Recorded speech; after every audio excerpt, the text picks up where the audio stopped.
My brain was screaming at me to stop running, and I realized I didn't actually need to stop. And this one mental trick is what helped me cross an Ironman finish line at 63. If you've ever quit early, not because your body failed, but because your brain got loud, stay with me. When I first started running at 38, it wasn't glamorous. It was me on a short hill that felt like a mountain. My brain was yelling, "Walk, stop, you can't do this." And here's the weird part. My body wasn't collapsing. I wasn't injured. I wasn't dizzy. I wasn't in danger. So I tried something I'd never been taught to do.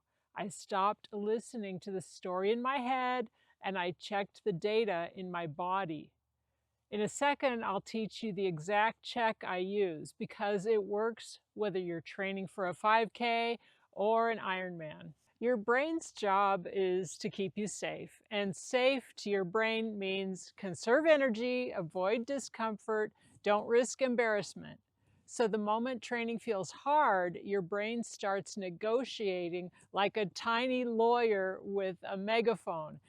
You should walk. This is too much. You're going to get hurt. You're too old for this. And listen, your brain isn't evil. It's just dramatic. But here's the truth I learned on that hill. My brain was loud, but it wasn't always right. And most people train their bodies, swim, bike, run, while never training the skill of handling the voice that says, stop. And if you're over 50, society gives that voice extra material, doesn't it? Slow down, be careful, don't be too much, your best days are behind you. No, we don't shrink here, we expand. Okay, here's what I do. I call it the 20-second truth check. When your brain says stop, you don't argue with it, you don't shame it, you don't hype yourself up. You do three things: breath, body, balance. First, breath. Can I control my breathing? Yes or no? Second, body. Do I have sharp pain, dizziness, nausea, or a feeling that something is wrong? And third, balance. Am I steady and coherent, or am I unsafe? If your breathing is controllable and nothing feels wrong, you're probably not in danger. You're uncomfortable, and uncomfortable is not an emergency. Uncomfortable is just your expansion training. So I tell myself, thanks brain, I hear you, but we're safe. And then, this is key, I continue just a little longer. Not forever, not recklessly, just long enough to teach my brain, you don't get to run my life. If you're a beginner, listen to me. This is not about push harder. This is about practice in small doses. A short hill, 2 extra minutes, one more lap around the block, jog to the next mailbox. You're building a skill, the ability to stay with discomfort without obeying it. And something fascinating happens. The voice gets quieter. Not because the hill gets easier, but because your brain learns you're capable. Over time, I went from barely surviving that hill to running 2 or 3 miles up big hills like it was normal. The hills didn't change. My brain did. And if you want a simple way to start this right now, I have a free 3-day expansion quick start linked below. It's designed for women over 50, especially beginners who want to rebuild trust with themselves. Grab it now and keep watching because next I'm going to show you the moment this skill matters most, when your brain starts negotiating for real. At Ironman, you're out there for 12, 14, 16 hours. That gives your brain a lot of time to talk. In the swim, it's rough out here. Everyone will understand if you stop. Mile 50 on the bike, your legs are done, you should quit. Mile 20 of the marathon, no one will judge you for walking. And that's why people quit, not because their body can't, because their brain convinces them it can't. That hill at 38 taught me my brain is not the boss. My body is capable of more than the voice in my head. And at 63, when I crossed that finish line 14 minutes over the cutoff, that was not a miracle. That was 25 years of practicing one skill, checking truth instead of obeying fear.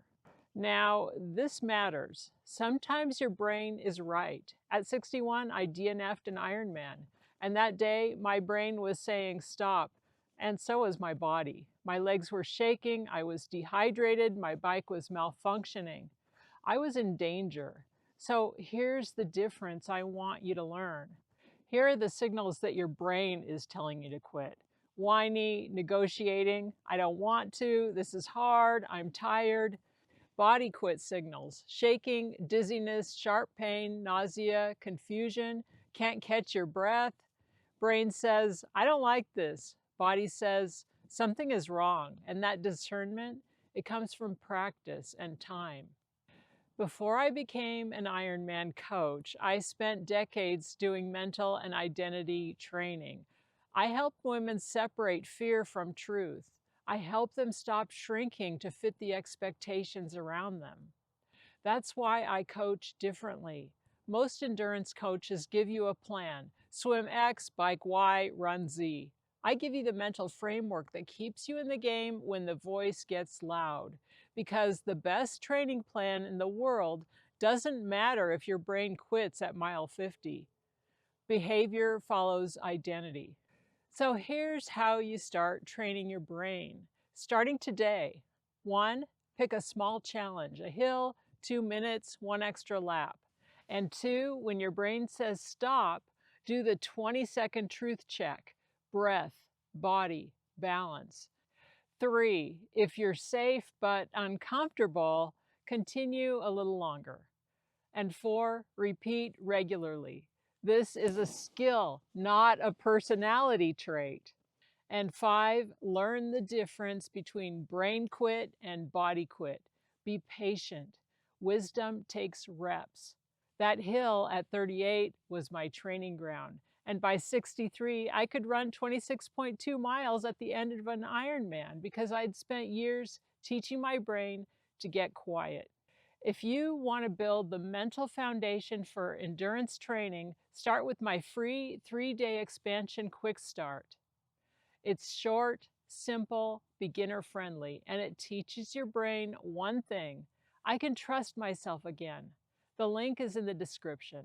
And if you want personalized coaching where we work on your training plan and the mental game, I coach women over 50 who are training for endurance goals. Subscribe for more stories and strategies for expanding after 50.